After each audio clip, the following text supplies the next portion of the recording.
เนี่ยkaron reka hey vainu tiringot khang karon se azia lo khop ma dibastri lo nia chu Mizoram governor fanuni e ti te khatiang kha comment kha ka muan sang ka sakwa som kwa pakhat chho vel khania kan pian ma khatiang lo lar em khania mizo la sathiam khop ma chon rual than khu ma chak chuakin azir tir thina lom chuti khati ti ta comment hang ka muwa chuwang chen hei zo rimo ya hianin lo zai hi oma chu kan ngai tha ho thaliang kan ngai tha ho thaliang khe chiang lo dewa kan lo riak aya khe chiang deu la kin kan lo ngai thaliang wang lai ni ti nia he la dang poi oma zo rimo ya hian chu vai piar kha chu lo nia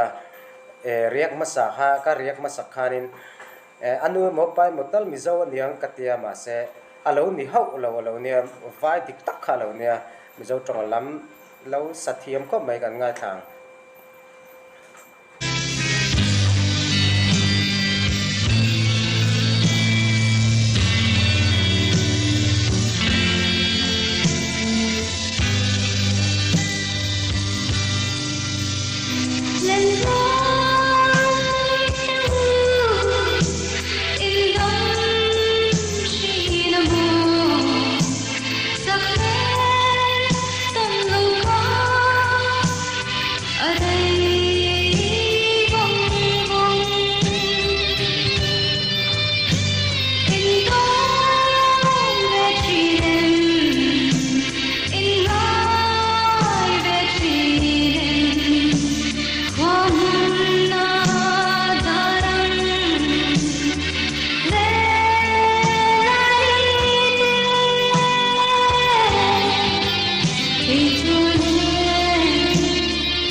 ala thulam le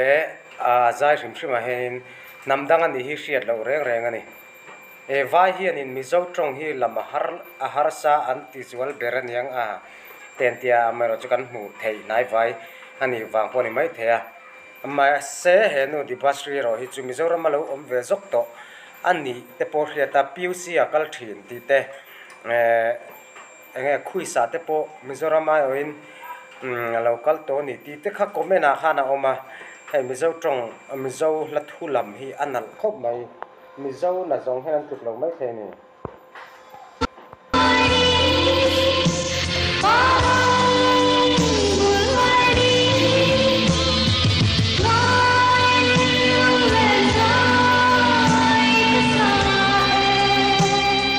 amer thapian boxia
amui phuna hianin ain mil lo ti te kha oma comment masa khanin video masa chu screen record kamana wang hianin khami amui phun le a voice kha aloin mil lo deu mai thei ani kha chu ni alama heng ka tang to ani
zo trepa nya ala thu ala saka hi thale nga la hei wanglai ni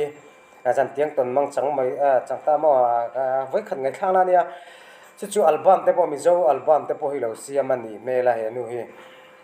kan zong kwala google te ama ni om aming ang te kan zong ka mu mai lo kan pel chiang ang chu ka te ka zong ala nula ngem le nge la ting le chuti khati ti vel te kha khrechiang khan an ron da na sa comment a khanin video ma sa ka soi tong khanin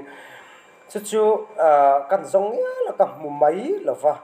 ama hi chutiang chemicuma hianin kum som ni bor le ka polo ngai ta ila tuna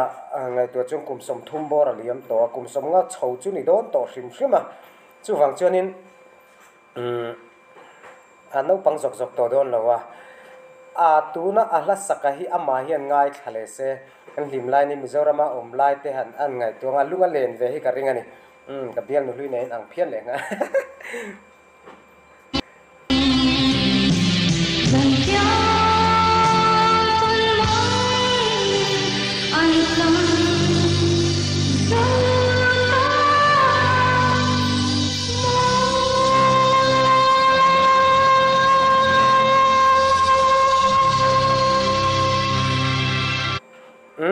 Zauta